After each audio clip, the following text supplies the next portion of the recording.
यल्लमादेवी यात्रेनिमित्त बेळंकी नगरीत येणाऱ्या सर्व भाविक भक्तांचे सहर्ष स्वागत उत्सुक हॉटेल महाराजा पॅलेस बेळंकी शुद्ध शाकाहारी व मांसाहारी जेवणाचा अस्सल स्वाद फक्त हॉटेल महाराजा पॅलेस बेळंकी मध्ये फॅमिलीची स्वतंत्र सोय, प्रशस्त पार्किंग, प्रोप्रायटर श्री सागर कौलापुरे, संपर्क 88 06 11 27 84, मिरज रोड बेळंकी।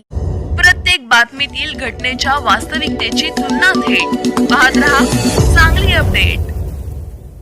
कवठेमहांकाळ तालुक्यातील कुची गावात घरफोडी करून सुमारे 7,80,000 रुपयांचे सोने चांदीचे दागिने लंपास करणाऱ्या आरोपीस स्थानिक गुन्हे अन्वेषण शाखा व कवठेमहांकाळ पोलिसांनी अटक करून चोरीस गेलेला संपूर्ण मुद्देमाल जप्त केला आहे।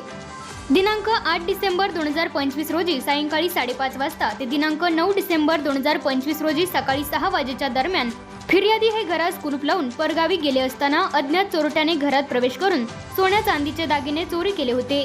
या प्रकरणी कवठेमहांकाळ पोलीस ठाण्यात अज्ञात चोरट्याविरुद्ध गुन्हा दाखल करण्यात आला होता। सदर गुन्हा उघडकीस आणण्यासाठी माननीय पोलीस अधीक्षक श्री संदीप घुगे व माननीय अप्पर पोलीस अधीक्षक श्रीमती कल्पना बारावकर यांच्या मार्गदर्शनाखाली पोलीस निरीक्षक संजीव झाडे, स्थानिक गुन्हे अन्वेषण शाखा सांगली तसेच सहाय्यक पोलीस निरीक्षक पंकज पवार, स्थानिक गुन्हे अन्वेषण शाखा सांगली यांच्या नेतृत्वाखाली पथकाने तपास सुरू केला। तपासादरम्यान गोपनीय बातमीदाराकडून तानंगफाटा चौक परिसरात ग्रे रंगाचा टी शर्ट घातलेला एक इसम सोन्या चांदीचे दागिने विक्रीच्या उद्देशाने फिरत असल्याची खात्रीशीर माहिती मिळाली। त्यानुसार पथकाने तानंगफाटा येथे संशयितास ताब्यात घेतले। चौकशी अंती त्याने आपले नाव प्रवीण विठ्ठल निकम, वय वर्ष 32, राहणार कुची, तालुका कवठेमहांकाळ असे सांगितले। पंचासमक्ष अंगझडती घेतली असता त्याच्याकडून सोन्याच्या व चांदीच्या दागिन्यांसह एकूण 7,80,000 रुपयांचा मुद्देमाल मिळून आला। आरोपीने चौकशीत फिर्यादी हे नातेवाईक असून ते बाहेरगावी जाताना घराची चावी ठेवण्याची जागा माहिती असल्याने त्या चावीने घराचे कुलूप उघडून घरफोडी केल्याची कबुली दिली आहे।